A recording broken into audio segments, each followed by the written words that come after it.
They've won Tonys and Oscars and Emmys and Grammys. There's no red carpet because they're home in their jammies. From Melrose Place to Broadway to Janeway and her crew. Let Seth and James bring all the stars to you. Anywho. They're entertaining everyone, so who's gonna grouse? Just sit right back and you'll hear some tales on Stars in the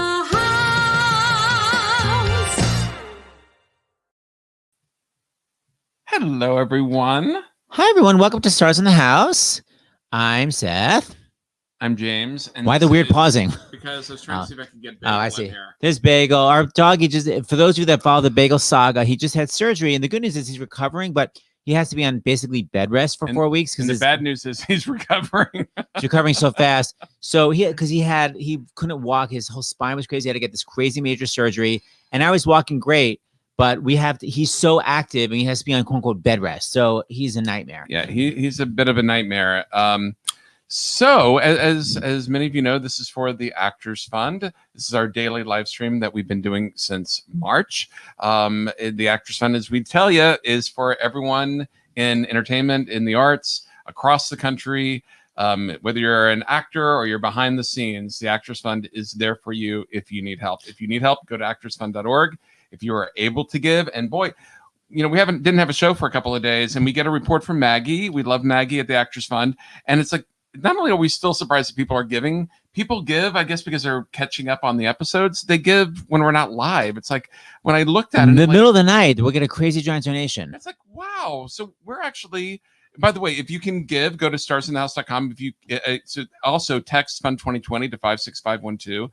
And if you can donate, you'll get a receipt from Actors Fund. You'll send it to donations at starsinthehouse.com. And Seth, as I'm trying to deal with struggling, he wants to go Bagel here.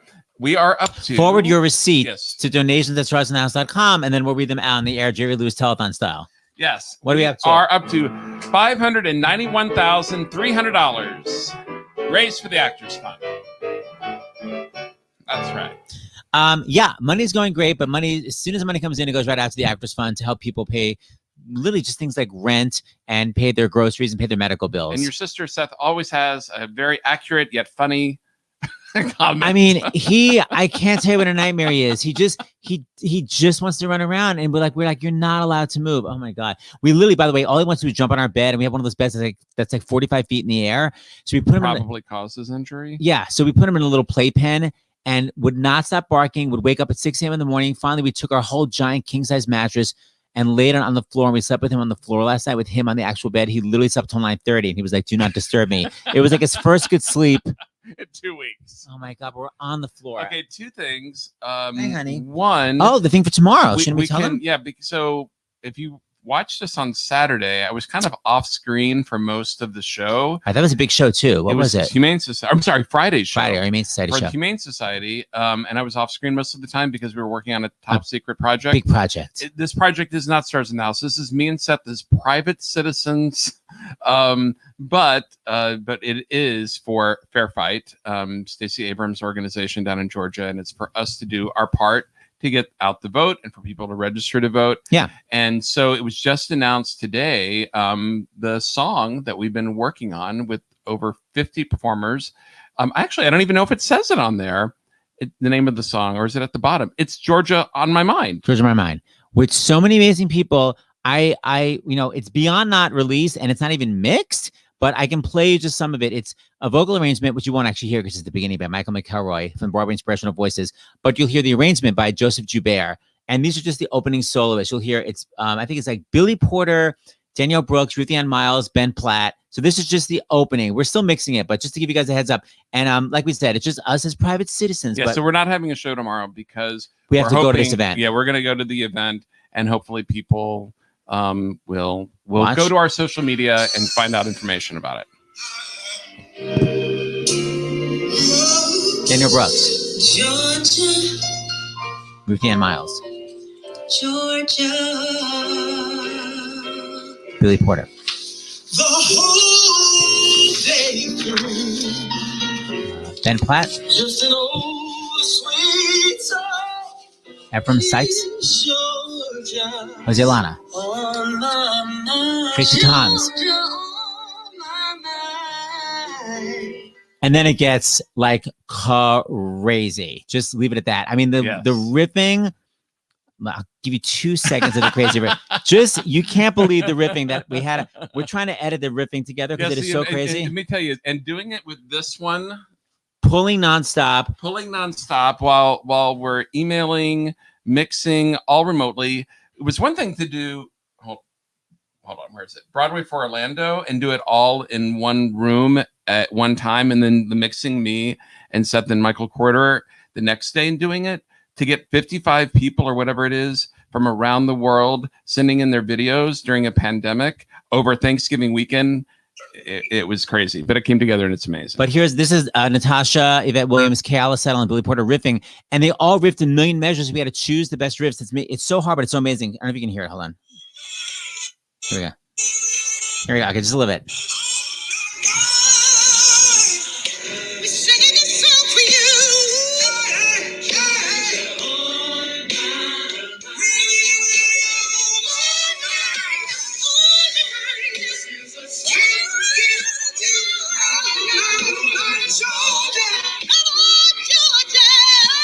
Okay, I can't. It's such amazing singing. Sorry, we work on that. That's gonna be tomorrow. Yes. So we're not gonna be here. But let's talk about what's tonight. Well, yeah. And in fact, and I'm gonna actually continue the emails. I'm gonna watch the show downstairs. We watched, by the way, Elegies last night. Holy cow! It's so good. I was so proud of Seth. I loved everyone who's on the show tonight. It was just so well acted. It's so well written. It was beautifully directed. I mean, in these times, to watch a play online streamed as it was like it was a movie. It's phenomenal. We were both, because you hadn't seen it, right? You just sent in your tape, as it were, a few weeks ago. Yeah, I hadn't seen nothing. It's really beautiful. So everyone, well, Seth, you'll give more details as I carefully take the dog. Have a great show. Everyone, all of our guests today, really amazing. I'm going to be watching downstairs as I write numerous emails to the people that are in Georgia on my mind. So I'm gonna put the link right now. It's Broadway Cares. It's only up for a few more days. Yeah, that's why we wanted to do it tonight. BroadwayCares.org/elegies. Okay, so here we go. So it's Nancy's saying she got donations. You know what? Okay, one more thing before we begin. We have donations. We always like to read them out loud. Here are just some of them. Wow, we get them in advance. Okay. This is in honor of Bagel, our dog Romeo, and the gang. Thank you for an evening of joy, music, and best of all, pets and their people. It's from Ella, Cheetah, and Gwen. I assume Cheetah and Gwen are the pets, unless Cheetah and Gwen are hanging out together. I love it. Thank you. That was $20. And from Webster, donated $10. Just heard Derek Klena on the pre-Thanksgiving show and had to donate after he entertained us with times like these. So great. David from Florida, $50. I wanted to give something on Giving Tuesday, and of course, it had to be to Stars in the House for the Actors Fund. Thank you both for always doing things for other people, animals, and anything else you come across. You inspire me to be and do better. Thank you so much. Okay, so you're going to flip out from this. So this is Elegies. I'm going to first bring on the people that created the show. The fabulous Bill Russell. Wow, I love your background, Bill Russell. 1, 2, 3, Bill Russell. Hi, Bill. Hi. We have a very similar background. Bill and I know each other. Yes, really. Look at the posters. The first show that I did in New York was We Are Natural Born Females pageant back in 1991, right? That's right. Bill wrote that with his friends Albert. It's such a brilliant show. So I've known Bill for 1,000 years. Bill wrote the show Elegies weirdly before pageant. They sort of overlapped. It was around the same period. And you wrote it with Janet Hood. And I know Janet Hood doesn't normally give interviews, but I manipulated her into this because I said what a psycho fan I am of hers. So please welcome the brilliant composer, Janet Hood. Yay. Oh, good. Hi, Janet. Hi there. Hi there. I wouldn't say your Janet Wi-Fi is speaks. amazing, but we're going to go with it. Can you hear us okay? You're really breaking up. The sound is, I don't go our Wi-Fi or something, but the sound is Are breaking you up. on I an- can hear you though. Are you on a laptop or an iPad or an iPhone? iPad. Never a good idea with this show. Those people always like Michelle Lee on Knots Landing. Hold on. So Sorry. David's gonna help you. David, look in the private chat. I'm sure David will give you some advice. So Bill, why don't you tell me, first of all, how did you guys hook up? Was it one of those like you met in like a workshop together, you and Janet? How did it happen? No. We when we were in college, we worked at this resort in New Jersey that hired theater and music majors to be waiters and maids and everything because we did shows for the clientele at night. And Janet, I was directing some shows there, and she was my musical director, and she was just so phenomenal. I mean, not only is she a brilliantly classically trained musician, but she also plays by ear, and you could play a record for her and she could sit down and play it. So that was really exciting. And I had the idea for my first musical and asked her if she'd be interested in writing it. And she said, sure. And we'd never written a song, let alone a musical, either one of us. And we wrote the whole show. I was at the University of Kansas and she was at Oberlin. Wait a minute. I was literally going to wear my Oberlin shirt. And I was like, oh, why would I even wear my Oberlin shirt? Janet, you were a piano major at Oberlin or a composition major? Piano She's in a performance. Who was your teacher? Oh God, I don't remember. Dina. Oh no, Dina. I transferred to Berkeley. Geez, I can't remember his name. Senior moment. Mr. Schwartz, Joe Schwartz? Oh, how'd you know that? That was my Joe teacher. Schwartz, yes. We had the same teacher. Oh my gosh. Are Oh you my God. kidding?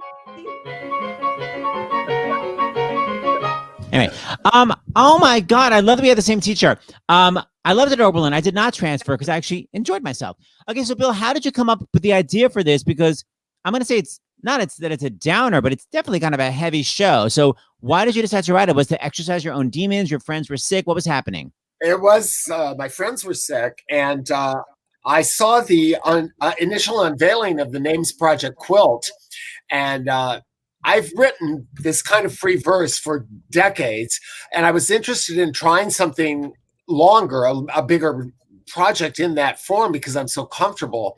And I was also very familiar with Edgar Lee Masters' Spoon River Anthology. So the combination of that and the quilt, I decided to do a Spoon River of AIDS, really. And it started sort of as an exercise. And then when I had about 12 monologues, I called Janet and said, would you like to write songs for this? And she said, yes, immediately. And that's how it started. How did you come up with the title? Well, we originally called it The Quilt, which I didn't think quite gave a sense of what it was. And also around that time, there was a musical called Quilters, which people would confuse it with. And I wanted something that gave a sense of, well, I saw it really as a rock concert, and I wanted it to have that kind of energy and the title, and came up with this. Janet, I'm going to ask you more about writing because I want to talk to Marisha after this, but I'm just going to start with just the opening song. I remember being obsessed with this album. I guess I had the album. Was it Ann Crum that sang? Who sang the title song on the album that I had back in the 90s? Is that Ann Crum? Alice No. Ritter, probably. No, back early 90s. Oh, well, the London cast? Yes, but she's American, but she moved to London. Kim Kim Criswell. Right. So Janet, I'm obsessed with Angels, Punks, and why did you do that? I'm obsessed with that melisma. How did you come up with that? It's so beautiful. I don't know. Just came out. Just felt like. Wait. It took 10 minutes and the answer was just, No. I don't know. Okay, I'll take it though. I don't Here, know. if people haven't heard, this is the amazing Lena Hall doing the opening number. And don't forget, you can watch this show, but it's really a limited time you can watch it. So as soon as this live stream is over, you better get to BroadwayCares.org/elegies and then make a donation to Broadway Cares. But here's that opening number I'm talking about. And listen to that beautiful melisma. Here we go. We played this dive in a village, somewhere on the edge. During the breaks, I'd hang outside, have a smoke, sitting on a ledge. I'd watch the parade as it passed by, the junkies and hard to draw tears. And it felt so right to be sharing the night with angels angels, punks, and raging queens.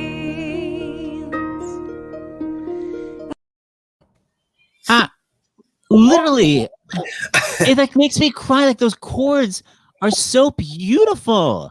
I'm like upset. Are you one of those people you just sit at the piano and you move your hands around and like whatever kind of feels like? Or are you scientific and you think of it first? Am I what? Sorry. Are you scientific? Like Neil Sedaka was like, he researched all these pop songs and he was like, these are the chord changes that do well. So what do? You just move your hands around? Absolutely not scientific. It's just whatever comes out. I just start playing. I put the lyrics in front of me. I just start playing. And eventually something starts feeling good. So I go with that. And then the work begins. But I'm not scientific at all. God, it's such gorgeous chord changes. I feel every song has this kind of like there's always like a blue note. There's always a gorgeous change in there. Like I was thinking of thank you. Wait, for being your courage is my da da da da da. It always goes to that amazing. Oh my God, it's so beautiful. Okay, look, it is 1 a.m. in London, so we got to bring Marisha on. Then we're going to come back to you two clowns. So let me first bring on Marisha because she's literally at Buckingham Palace and it's 1 a.m. Hi, Marisha. Hi. How exhausted are you? Hey, I'm alive. That's all that matters. Now, wait, are you British or are you just in London randomly having scones? No, I've been living here for 4 years. I came here to take over for Amber Riley when she got sick with pneumonia in Dreamgirls. Hold on. There you are, Effie. I've been looking all over. I turned my back and found us out on the line. You could have warned me, but that would have been too kind. I've been warning you since Chicago. Amazing. Still got it. Wait, I need to hear that story before you go to bed, before we go to Elegies. So wait, you were in your house, bring. Would you mind playing the lead in Dreamgirls? And you were like, what time's my flight? Yeah. And then I had 4 days to pack up my stuff and run to London to save the show because there was no Effie, nowhere, no how, nowhere. They had already canceled like 4 shows. And I learned the show in 5 days and I was on. But you knew the score beforehand. You just had to learn the block. I knew the score because I did it at Dallas Theater Center, but it was a completely different Act 2. They changed all of Act 2 and they added a song. So I had to learn it. Yeah, and all the costume changes because it's Greg Barnes' costume. So it's literally like belt, change of costume, belt, change of costume. Oh my God. How hard I'm obsessed with that show because literally Effie has to sing And I'm Telling You, and then 10 years later does I Am Changing, but in real time it's actually 10 minutes later. Like it's about yes. I had to like reset my voice in the intermission. Is like bring it back down to 0 so I can bring it back up to 10. Holy cannoliac. Okay, so I want to talk about what you do in the show. You play Cynthia Nixon's basically, I guess, your receptionist, right? Yeah, I'm her secretary. And Bill, was this based on something? I mean, I feel like everything seems so real in the show. Are these all based on real stories? Not all of them. A lot were based on people I knew or stories I heard or read about. That one, I just felt I needed a straight woman, or well, we don't know that she's straight, but just someone that that you sort of don't expect to have this. And I also we had this song. It was one of the last songs we added to the show. I wanted something to lead into that, so came up with that story. And it's basically the story of like kind of the person you don't necessarily suspect will be loyal winds up being like her biggest support system. Right. Well, she's kind of a hardened executive, Cynthia Nixon, and she doesn't have friends really. And when she finds out, when she's diagnosed, she really doesn't know where to turn. And then all of a sudden, her secretary is really there for her. So and that's unexpected. And Marisha, how neurotic are you filming? Are you like, whatever, one take? Are you like, I've got to redo that riff? Babe, I was like, well, first off, I found out I was doing it, and we did like a Zoom rehearsal, and the music is just so absolutely stunning and beautiful. And I remember when I first sang it for you guys, and I hadn't really learned it, and I I just loved how it came off, and I just wanted to do it justice. And then as I was recording, they were like, "Oh yeah, and so your scene partner is Cynthia Nixon," and I was like, "What?" I was like, okay, I might need to re-record everything I know. You got to up it to Sex and the City level. All right, well, I was like, okay. Here's your clip. Let's take a gander at it. But I don't know how to help you. I don't know what to say. I wish that I could wave a wand and chase the hurt away. But that would take more magic than making gold from hay. And though I'm only human, I am here,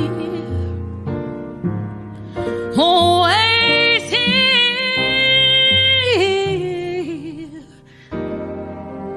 I am here to stay.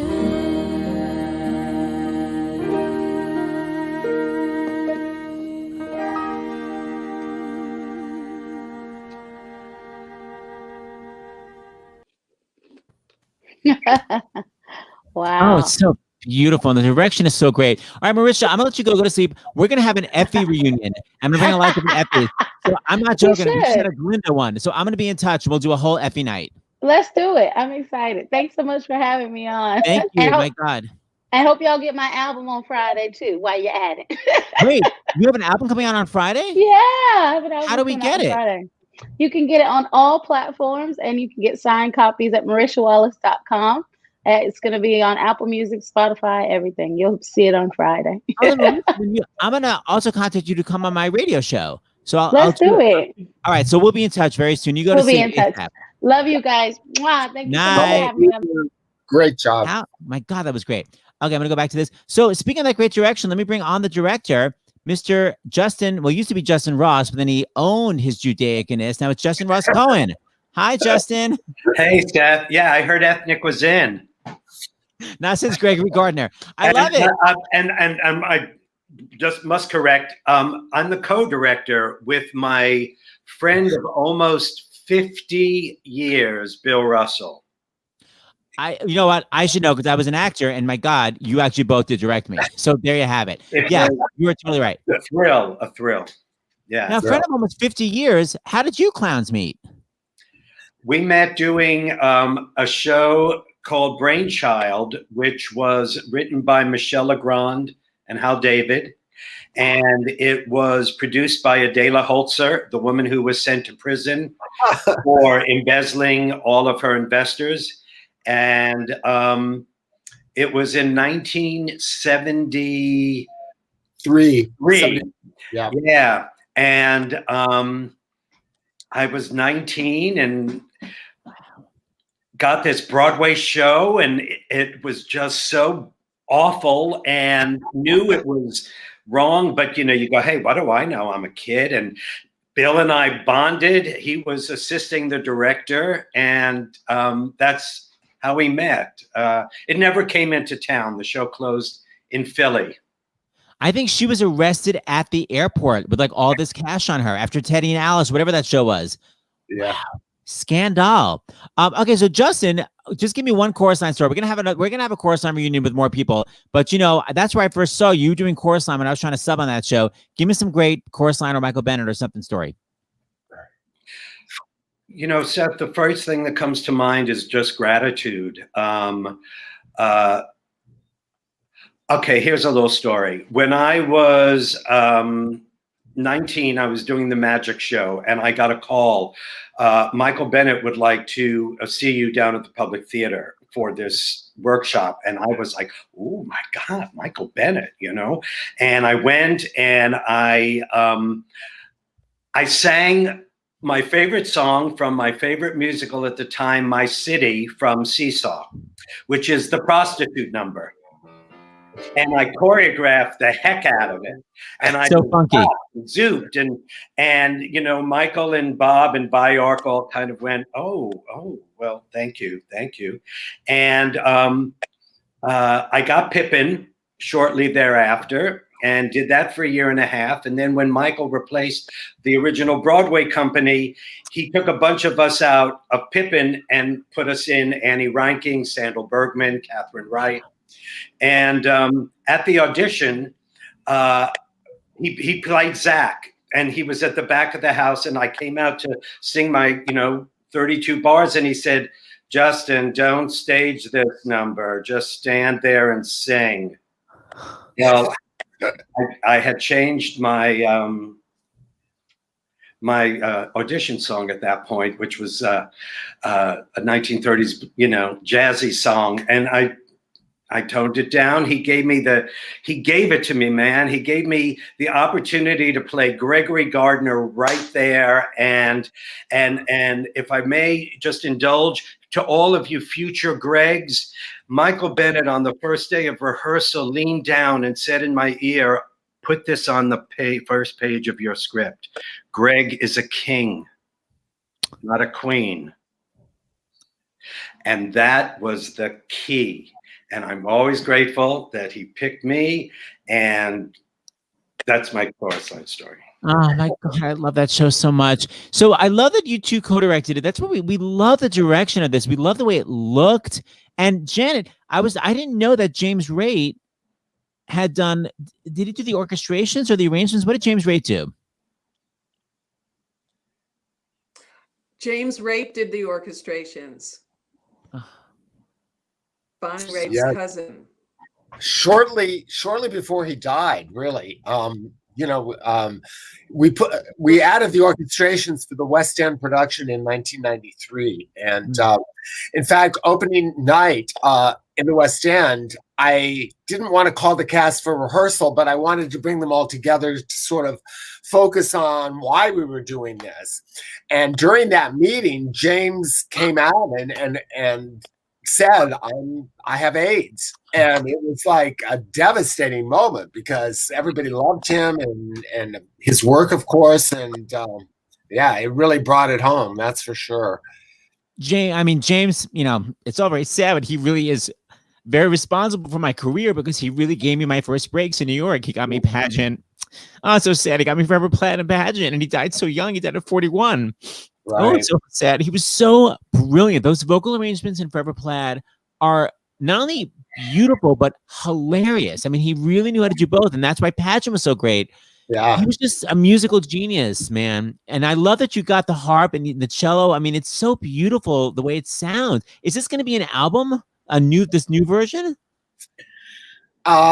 I don't know. The technical quality was so varied with people. Some people have studios in their homes. Some people have on their phones. So it's kind of hard to make an album out of that, Well, people can still watch it, which is what's so wonderful. And it's only been for like another 2 days.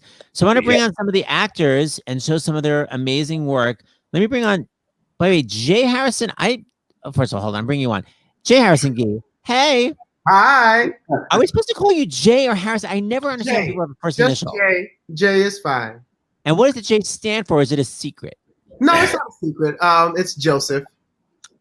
And why is it Jay Harrison? Is it because of equity or is it because of my family? I always went by something else. No, actually, when I was a kid, I used to sketch gowns, and it was what I did in my free time. And my dream was, I said, one day, if I ever have a line, I will call it the Jay Harrison Collection.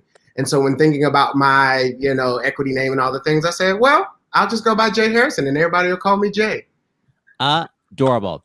And have you ever worked with Justin or Bill before, or was this the Stephen DeAngelis casting? This was, this was a casting moment, and it was such a pleasure and an honor. And our one Zoom rehearsal, it was just wonderful that, we did it. And Bill and Justin were both like, okay, you get the vibe of it. You understand what you're doing. And Justin was like, well, I originated the role, and I think you're doing it justice. So Oh my God.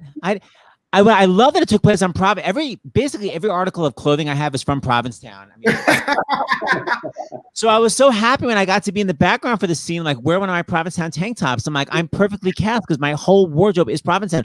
Jay, have you ever been to Provincetown? I have a couple of times. So beautiful. Such a fanciful, fun, beautiful place. Artistic. And Bill, what is this based on with putting the rocks in your mouth? Is that real?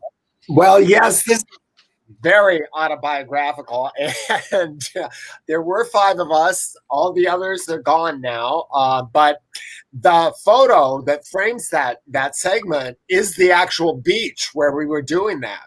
Oh wow. Oh Yeah. wow! Which beach is it? Racehorse? Which beach is it? Yeah, race. Oh no, it's Race Point. Long Point. It's the very tip where it comes out. I think it's called Long Point. Yeah. Here it is. And by the way, I didn't even realize when I was reading it, when we had our first rehearsal, Bill's like, oh, before you read it, just make sure you don't do it in verse and make it rhyme. And I was like, it's in verse? Like, I just read it as a monologue. I didn't even know. It's so well written. I didn't know it was in verse. So as you guys listen to this, just, I mean, you'll hear it rhyming, but it's so surprising. This is the Provincetown monologue. Tripping on the beach in Provincetown. The day was gray. The light diffused. Whatever substance we had used made the hues of tiny rocks along the shore glow like gems in Harry's store. And there we were. Billy, Patrick, Joe, and Doug, and me, loony as 5 guys can be, jumping up in ecstasy over each discovery of another stone whose brilliant colors we would find alone, then share with all the others. Look. Someone had the revelation that the unique configuration of design was more remarkable when the tiny stones were wet. So we put them in our mouths. This sufficed more easily than always crossing to the sea. Oh, we were loony as could be. I love you guys tripping. That was, and all we told you was just do trippy stuff.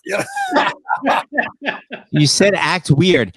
Yeah. Jay, now, by the way, this came out yesterday. People don't know for World AIDS Day because it's the story, basically, the AIDS quilt. And that's why, and when you watch it, it'd be really great if you can make a donation to Broadway Cares, which donates, by the way, a lot of money to the Actors Fund. That's why it's all connected. Jay, were you working on Broadway when everything shut the hell down? I was in Mrs. Doubtfire, the musical. We had done 3 previews. I heard I had a lot of those Yeah. people on. That is so weird. So you had already done it out of town, so at least you knew it worked. Yeah. But you were finally in that finish line of like the ramp up. Yeah, we were doing those final tweaks. We were, changing the songs and doing all that work, and then I, shut down. Do you think you remember anything from the show, or you have to really learn it all from scratch? No, I remember that. I had such fun doing that production and working with Jerry Zaks and Jen Gambatese and working with Rob McClure. Those people, we really had become such a family, and that production was an incredible time of fun and family and love. Really, it's gonna come back. I mean, yeah, it's guaranteed. Is that a Christmas tree behind you? It is. When did it? Are you one of those Thanksgiving it goes up, or are you one of those Halloween it goes up? Oh, I put it up on Election Day because I refused to be stressed about all that was going on, and I said I need joy in my life. So I put it on, and I rocked out to Whitney Houston to Preacher's Wife album, and I just decorated my tree. It's not right, but it's okay. Okay. Rob, Jay, you were great. It was so nice doing a scene with you. Mobley. It's beautiful. Don't forget, everybody, you can watch it. I'm going to just put it up one more time. So as soon as this is over, why don't you get the over, sit down, we put it on our TV and watch it. Thank you, Jay. Peace out. Thanks for being here. Wow, such a pleasure. So fun. Let me bring on one of the wonderful women of the show, Miss Jane. She spells with a sassy Y. Jane Howdyshell. Howdy, Howdyshell. Hi, Seth. It's good to see you. It's good to see you. I feel the last time I saw you, may not have been the last time, but we were crossing the street and we were like in that median area. I think you just got an ice cream cone near Lincoln Center. Yeah. We had a nice chat. Yes, we did, ma'am. You were wonderful in this. Why don't you describe who you play in this? I love that it's so many different stories and they're so specific but so universal. Who do you play? Thank you. I play a woman named Helen, and it's an extraordinary monologue, I have to say, because it's very concise and pretty brief, but it's so detailed and there's so much nuance in the writing. It was very easy for me to kind of glean who this person was. I mean, she was a really ordinary probably middle-class woman who had raised her family, and she was older and lived alone, and had contracted the virus through a transfusion. And but I think she came from a pretty conservative background, and she had lived a very simple life with prior to this diagnosis, where the people she hung out with were of a certain class and probably age and maybe religious life or whatever. Anyway, the gist of the monologue is part of her journey in moving towards her own passing was her world opening up and broadening tremendously because of the people she met in the hospital. And I think that by the time she left the earth, that she was a bigger, better, more loving, beautiful human being than she was before her diagnosis. And Bill, I don't know how he does it, but he accomplished all of that in this little tiny moment with this woman just talking. Yeah.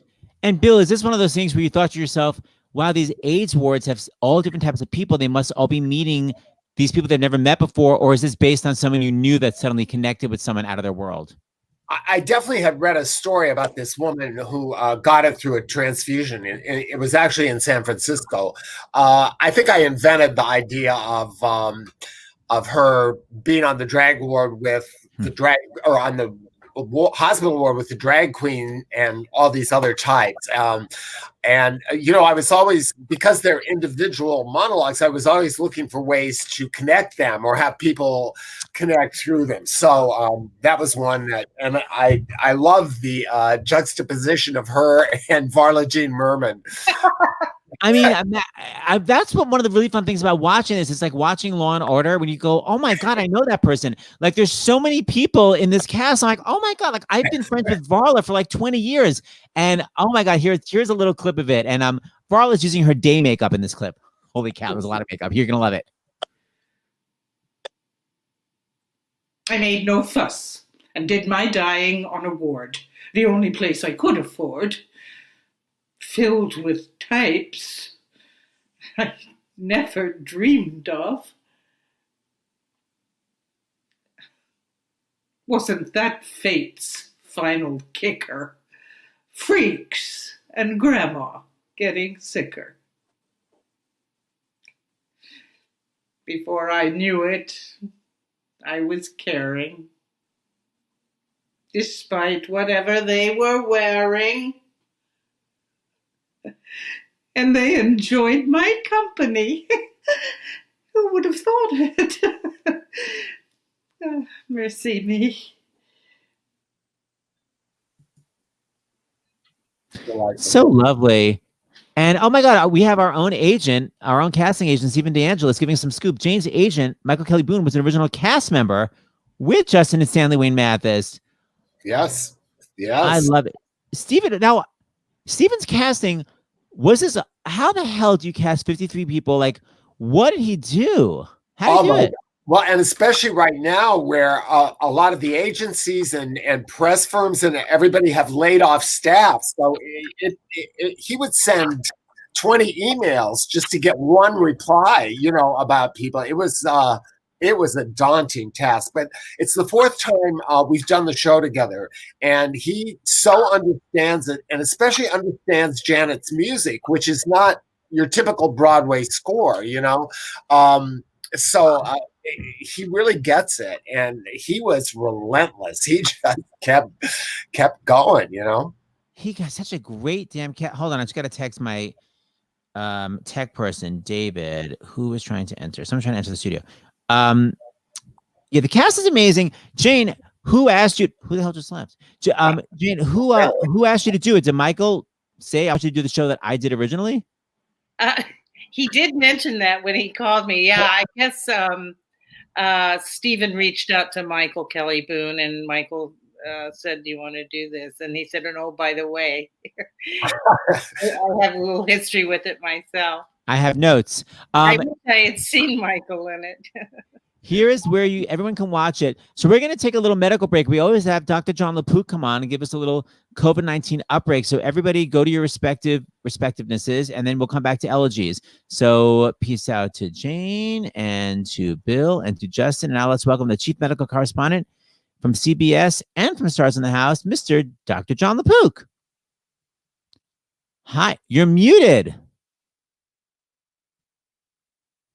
Hold on.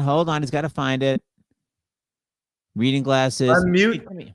There you are. I love your shirt. I haven't had to do that before. Usually you guys unmute me. Yeah, here's Bagel and my husband. This is what you would call, John, a bad patient. He will not be bedridden. He insists upon running around, and he's not allowed to. Oh. He's our baby. So why is he supposed to be in bed? He had a cervical something where he literally couldn't walk. He was immobile, and $11,000 later, no joke, they had to go in through his neck, clean out his C3 something, and now he's mobile again. But they're so nervous that he's going to get injured. They said it has to be a month of really not going crazy. But he doesn't know he's a beagle. He's just like, I want to play. I know. I don't understand. You know, $11,000. When in the 1960s, my mother, who had a million great ideas, actually wanted to be a doctor. Her father was a physician. He didn't let her because he said women didn't go into medicine in the olden days. She said, I wonder if there should be health insurance for pets. And she said that to a friend of ours. It's the 1960s, who was, important in business and had all these ideas. He said, that is the worst idea. That'll never go. That's a terrible idea. And that's what saved us. If a guy had to come up with the idea, it would have been, yes, exactly. Fine idea. I mean, she didn't follow through on it. They covered 90% of it. Yeah. Hey, listen, we know that the vaccine is going to London. Someone just wanted to know, Dr. Lepu, can you tell us about any vaccine side effects we're worried about getting without knowing more? Yeah. So in the Pfizer and the Moderna trials, there were no serious side effects. There was anywhere from 2 to almost 10% side effects that were things like redness at the side, pain for a day or two. Fatigue seemed to be the most common, one that was so bothersome. But there was no significant difference between the placebo group and the people who got the vaccine in serious side effects. Now, there's an asterisk here, and this is one of the things that the advisory committee to the CDC was talking about yesterday when they were talking about what group should get it first. It's been around for a couple of months, several months, but we have good data on at least 60 days for the ones that are going to be considered for the authorization. We need to go hundreds of thousands, millions of people getting it. You may find that a rare side effect suddenly is a little bit more obvious, but remember that this is not the normal situation. When you're thinking about risk benefit, we're in the middle of a pandemic. So you have to balance the risk of getting COVID against the risk of a side effect. Every vaccine is going to have some kind of a side effect. And of course, what is going to happen is that people, which is why you need the placebo group and compare it with the vaccine group, people are going to get the shot and then they'll go out and something will happen. They'll get hit by a car or they'll have a heart attack, which they would have had anyway.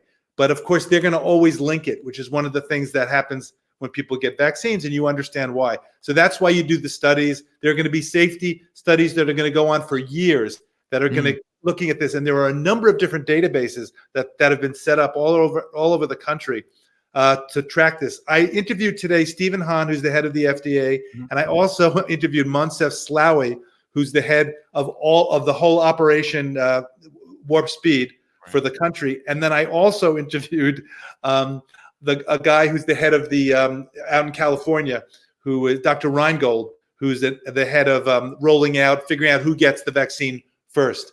So I really do have the latest, and my sense is that it's going to be allocated based on population. So that's how the states just purely by population. The CDC will have its recommendation on who should get it first. First is going to be the advisory committee has advised yesterday, although the CDC has to officially approve it. First is healthcare workers, and second is people in long-term care facilities that require skilled nursing. So that's like a little over 20 million people. The second group are going to be people who are first responders. That's like 87 million, something like that, in the 80 millions. And then the third are going to be people who are elderly and who are, have underlying medical conditions.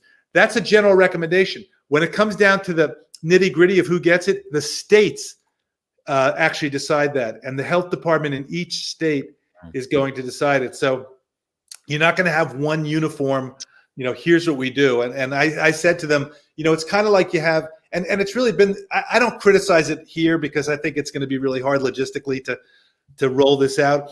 But I think one of the big problems for the pandemic has been we've had like 50 states, right? It's like, imagine a football game with 50 coaches, 50 game plans. We needed one game plan. And then if you want to call an audible on the local level, that's fine. So anyway, I think a better analogy. This is a lot of Broadway people, maybe a Broadway show with 50 directors. Thank you. Exactly. Now I get it. Now I understand. Okay. There's everything about it is appealing, except if you have 50 directors. Not so appealing. Yes, ma'am. Well, I love getting the scoop. All right, we'll see you not tomorrow. We have another event, but we're going to see you Friday. Give us more inside scoop on Friday, please. Okay, that's the latest, but the vaccine's around the corner. I love it. It is around the corner. So yeah, so be safe. As he always says, don't be the last person to get COVID. Don't get it. Right. And the EUA, it was approved today in Great Britain. The EUA hearing is December 10th for Pfizer, December 17th for Moderna. They're going to act on it shortly after that if everything goes well. So don't travel unless you really have to right now. Thank you. And wear a damn mask. He would never curse. All right, I'm going to bring on the rest of this amazing cast. No, because we want to bring on one person right now, because one of the things that we tend to forget is we're always amazed is how many people have their own personal Actors Fund stories and how the Actors Fund helped them. And Seth and I, in our vow to try to be better about it, asked David Katz, most of you know, who does our tech, to ask people during the sound check, do you have a personal story about how the Actors Fund helped you? And it turned out that one of the cast members today does and is willing to share it. So we would love to bring Vicki on. Let the high belting begin. Hi, Vicki. Hi, I haven't seen you in so long. Holy I'm cow. like Hugh Hefner or something. I saw you at Reprise outside the stage door, and you said you still have that high D. Do you remember this? By the way, I think it was an E flat. Go like a battle, you know where. Along in a puff of smoke. Still there. And I love it. microphone broke. Yeah. So you want to, it's not very interesting, but listen, it saved my life pretty much. I mean, it was the 80s and, I didn't do well early on I did a lot of not working and a lot of, low paying work. And I was broke most of the time, but I was able to sort of make it happen. And it just got to a point, I didn't know what I was going to do. And somebody said, call the Actors Fund. And I really didn't think, they would make it so easy and make me not feel like a loser, basically, for not having my rent money and my Con Ed bill money. And they just said, please send us those bills and how to pay them. And I was sobbing because they freely gave me the money. And, I still get emotional because that, it's beautiful what they do. And so ever since then, I always give. If I have something extra to give, I just give it because they are remarkable. And what they've done during COVID is beyond. It's profound. And we have to keep on giving because they literally save lives. They do. They save lives in small ways and in big ways. And Vicki Lewis, it's so moving. Yeah. It's one of the many reasons why we love the Actors Fund. Yeah. And actually, you know what? Vicki, do me a favor, put your phone number in the private chat. I'm going to send you some donations to read. Okay, great. Absolutely. So I'm going to bring you back in a minute. Okay, hold on. Bagel is getting very antsy. Yeah. So James, you go. Downstairs. I'm going to bring in some more cast members and I'll bring back Vicki. So first here's our two directors, co-directors. Then I have the lovely Jane with a Y. And now I'm going to bring on Mr. Robin Lord Taylor. Oh my God. Hi, Robin. Hi. I can't, I am without words. I'm on a screen with Jane Howdyshell. I'm such a huge fan. And you, love you too. And Justin and Bill. I mean, it's Christmas. So here, it's already happened. I'm sending this to Vicki Lewis. Robin, hold on. While I send this, can you describe what your role is in the show? Yes, I play the character of Walter, who is a man who goes back home to a high school reunion. And I know personally, as someone who grew up gay in the Midwest, it spoke to me very deeply. It was experience. I haven't gone to a reunion, but I've been back home. And it really spoke to me. And then I had this amazing Zoom rehearsal with Bill, who told me the best story about the origin of this monologue. And I don't know if Bill wants to tell it really quick. I'm kind of setting him up for it, but well, it's hard to tell really quick, but okay. It was partly inspired by this high school reunion I went to, where the year before I had done an interview in the big local paper and come out. This was in 1976. Wow. In South Dakota was kind of a big deal.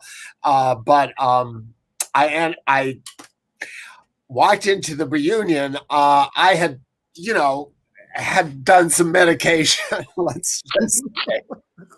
And I forgot that I had given that interview because I had given it and then left town before it was published. And my father left town and didn't speak to me for 3 years. And I mean, it was a thing. But I was walking into the American Legion Hall and I was paralyzed with fright because I remembered, everybody knows I'm gay because I gave that interview. And the homecoming queen, April, her name was April, was across the room. And she said, "Bill, you've come home." And I got beyond my fear and went on with the reunion. And then more stuff happened later that was pretty funny. But it really happened. What? It really happened. Yeah, but it was combined with a story I read about this guy who got AIDS very early on, and he was from a farming community of 600 people, and he went home to die and was terrified that the town was just going to, stone him or something. And but they didn't. They turned around and they were so supportive, and so it was those two stories came together. Here is Robin doing some of the monologue. Home was such sweet medicine. The mountain breezes cooled my fear. The untouched vistas left me feeling near the undeniable intelligence which created the myriad details of natural beauty. The wild jazz of 100 birds, the shock of sunflowers underlining the purple mountains. The pure, crisp air filling my lungs with hope.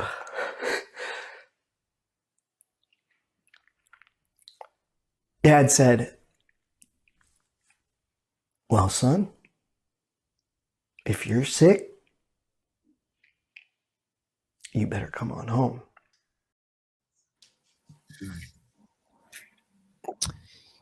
Everyone can watch this beautifulness here, BroadwayCares.org/Elegies. Robin, we got to talk about the name. No, I don't get a discount from the department store. Why can't it just be Robin Taylor? Was there another Robin Taylor was, I think, in one of the original casts of A Chorus Line. I don't know, Justin. Do you know a Robin? Not the original cast. Okay, I don't, but she was a teacher at Pepperdine for a long time. I googled this. There's another Robin Taylor, and so I just went with my natural middle name. And we didn't want to do like Robin L. Taylor. We really wanted all that attention. I just want to clear it with you. Got it. Go for it. Come on. I mean, look, we're talking about it right now. That's true. It's working. Okay, I want Vicki Lewis to read some donations. Vicki Lewis here. Yes. Thank you. You're welcome. Okay, so John from Texas gave $257. Seth and James appreciate all you're doing from Misnomer Fund. Keep up the great work.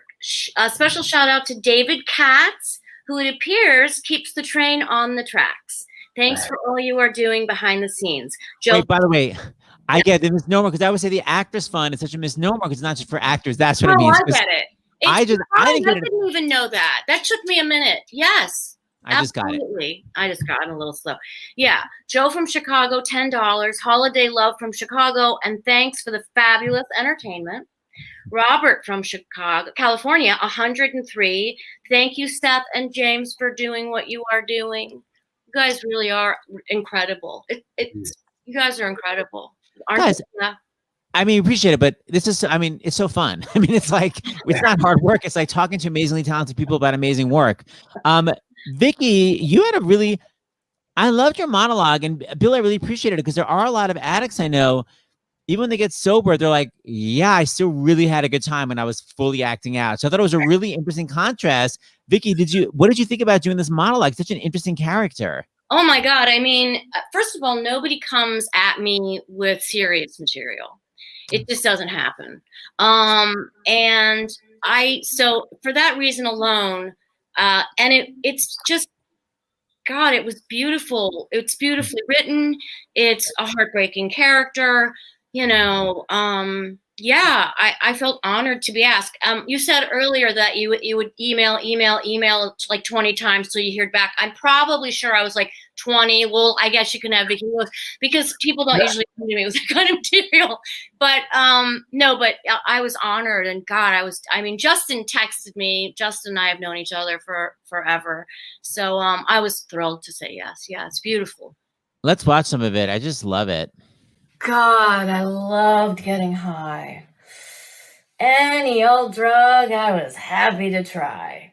And new medications or combinations. Trying to tell a junkie she could die from sharing needles is like trying to tell the government there's no more money.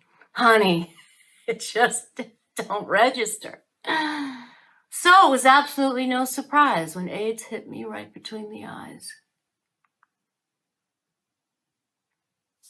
That brought me down. So I searched the town for a connection to go in the opposite direction. Crack is cheap, but oh, it works. The one drawback is it comes with jerks attached. But having sex with 20 different guys can buy you several lovely highs. She is owning it. Yeah, I if I may just interrupt for a sec, Seth, I want to thank Jane and Robin and Vicki and Jay and every single actor and you, Seth, for trusting Bill and I the way you did, because the audience may not know, everybody shot themselves in their apartment, in their bedroom. Some people removed, artwork to have a wall. I had to remove all that. Jane, I remember Jane, you said, well, what should I wear? And we said, well, something kind of middle class plain. And then when you sent in your tape and you were wearing the purple, I went, oh my God, that's perfect. And then Varla sends in her tape. And in the moment between the two of you, she throws purple. There were those magical things that happened, and that you all trusted us with this glorious material that Bill wrote. So I know that was a major incentive. But, to take your phone and set it up on the, little stand and then deliver the honesty and the truth and the authenticity that you brought to these lives is extraordinary. You are all extraordinary. And I'm just, very, very grateful. I was so impressed. Who thought of me for the monologue of the complainer? It's a little bit based in real life. Is it because someone knows that I'm annoying? Was it Stephen DeAngelis? Who was it? No, It was unanimous. No, we all. We had casting conferences, and that's one of the big comic pieces in the show. So we wanted somebody who could really land the comedy, because a big thing with this show for me is that I always say I'm such a whore for laughs in this show, because people come and to see it and they think they're going to church and it's about AIDS and they have to be so serious. So I want to give them permission to laugh early on, because there's a lot of humor in the show. And that piece is a pretty surefire laugh getter if you have the right performers. So, and we used to have it much later in the show, but I moved it earlier because I wanted people to have that permission. Yes, it certainly puts a pin in the balloon of seriousness. And I identify with the crankiness. Here's a little clip from it. After viewing the quilt, I told everyone, if I die of AIDS, I want my panel to be fabulous. I was very clear about this. I mentioned it several times. So why did I get a beach towel with hand-drawn lettering and a teddy bear? A teddy bear. Do you know how many goddamn teddy bears are on this quilt? I'm sorry. It's just not me.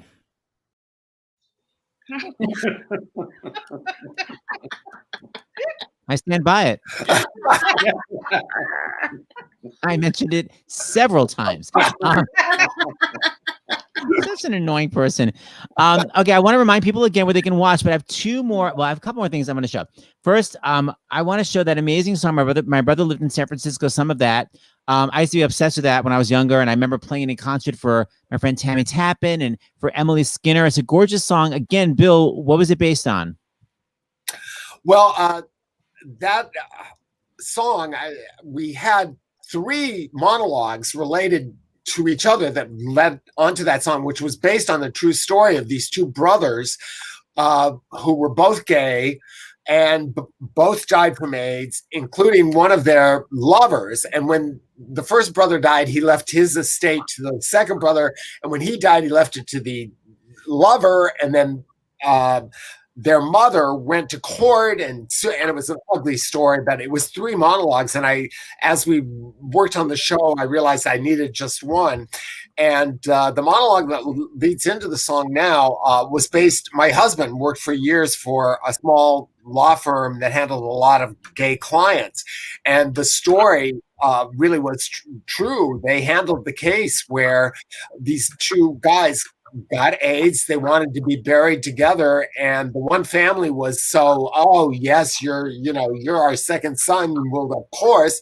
And the minute their son died, they just turned on him, and so the attorney Bruce worked for took that to court and won the case. But that's where that came from. And so the song, I had a lot of friends in San Francisco, and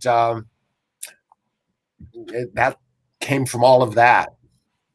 Who thought of Jesse to sing it? Jesse Mueller. Oh, well, Janet loves Jesse Mueller. Loved her in Carousel, and that was part of. I love her too. I mean, we were all like, "Oh yeah, let's do that." Here's just a clip of how great the song is and how great she sounds. Lots of us had brothers there who would love to show the sights, share the balmy freedom of San Francisco nights. They liked it so much more than anywhere they'd been, and we thought they would be there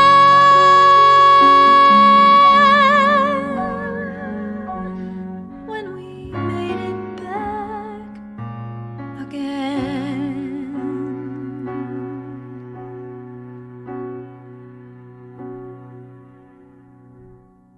My brother lived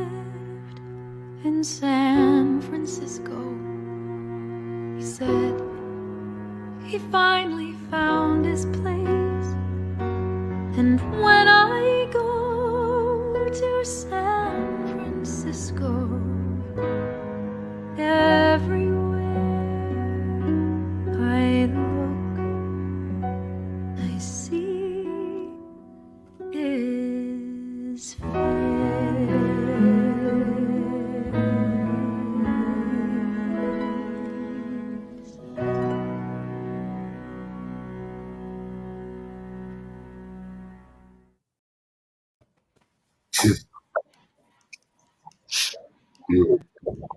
I did want to clarify one thing.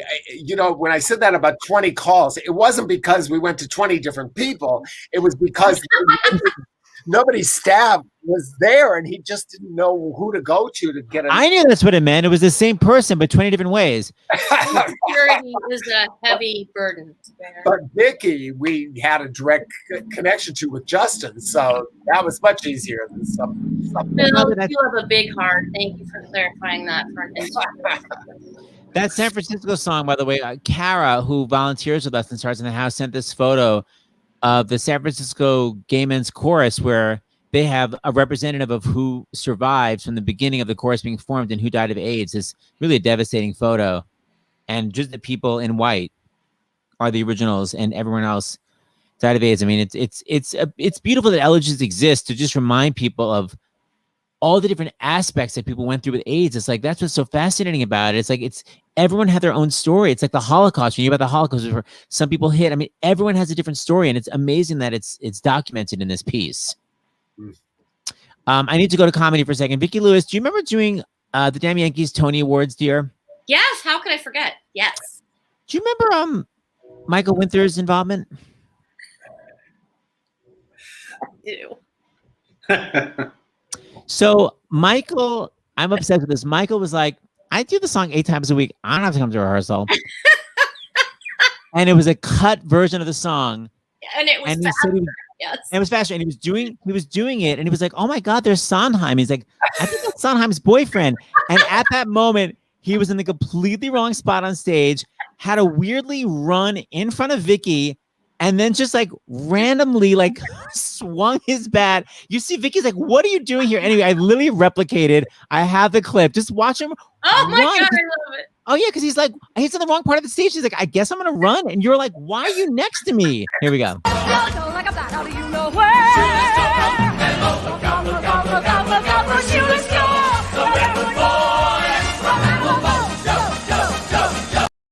I'm going to go back again. I want you to just see how you go like that, because you're like, why is there somebody next to me? Just watch again. He runs right in front of her.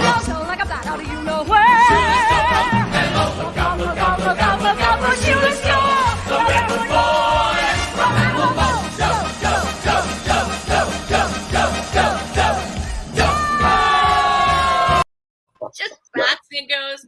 If you look further though, you know, when I'm getting when I get lifted up, oh no, Marley, no barking. Our dog is he's 15 and he can't hear, so he can't hear how loud he's barking. I love you too. It's so hostile, buddy. Daddy's coming. Thank you. I'm getting lifted up onto the what's it called? Bruce Anthony got there late. He was busy dancing too. Like, this is fun. And so if you see, I get lifted up like a rag doll. Like, it's not even. So I was like, oh, a one-armed lift. Yeah. Everyone has ADD. And the following thing I'll show is the only notes I have for Justin and Bill. I'm very curious who did our headshots at the end. This is me and James. Me and James watching the final clips at the end. Let's enjoy how attractive I look.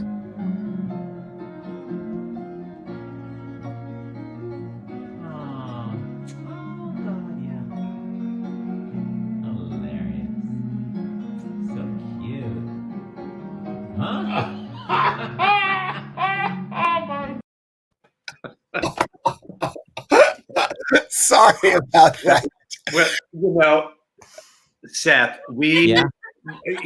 as Bill said, yesterday, well, now what are we going to do? Because from the moment that Broadway Cares gave us the go-ahead, which was the day after Labor Day, because they were hoping that they wouldn't need to have online benefits, by now. And so the day after, they said, yes, we'd love it. So that's when, we started to work, and we cast this one, and then 2 weeks later that one, and it was like getting this tape and figuring out how to put all the music together. And there were some things like the end images that had to be given over to other people, and that's one of the things that happened. And I did say, I promise, find a really fun shot of everyone, Uh-huh. and if you'll see, there's even a few that are more depressed looking than me. That makes you feel any better. It's one of those things that just those details that at the that you go, so apologies. Yeah. My friend Steven Spadaro thinks you actually wanted to cast Mrs. Kravitz in the role because she wasn't available. I mean, the similarity is devastating. I literally was like, my husband's gonna break up with me if he thinks I look like that. All right. In conclusion, everybody, let's watch 2 seconds of the finale, and then I'm gonna send you all off to go watch it. Here's Norm Lewis sounding amazing on the finale. Oh my God! Wait, Bubby, Jay's still here. Jay, I'm gonna bring you on screen. I forgot you're still here. Thank you, Jay, for staying. I thought you left like Marisha. Here we go. I'm gonna just show the little finale with us all sassing out. Where is it? I wanna thank you. I wanna thank you for being my foundation, for giving me a boost when I wasn't low. Your courage is my inspiration. Yes, it is. I guess it's time of learning to let go.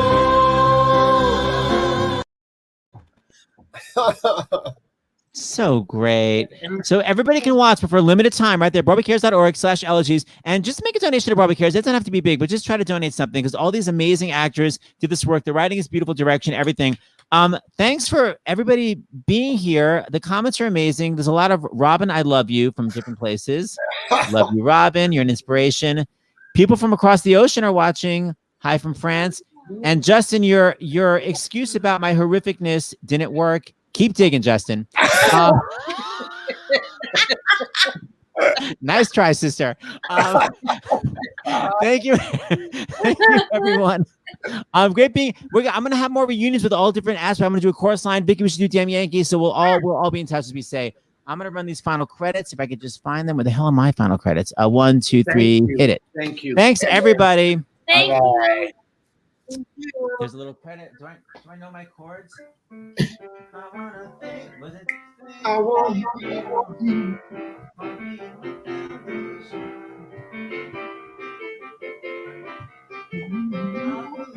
When I was in love.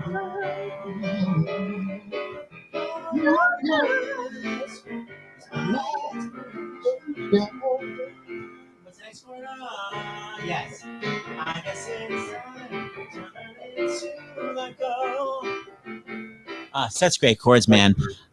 Thank you.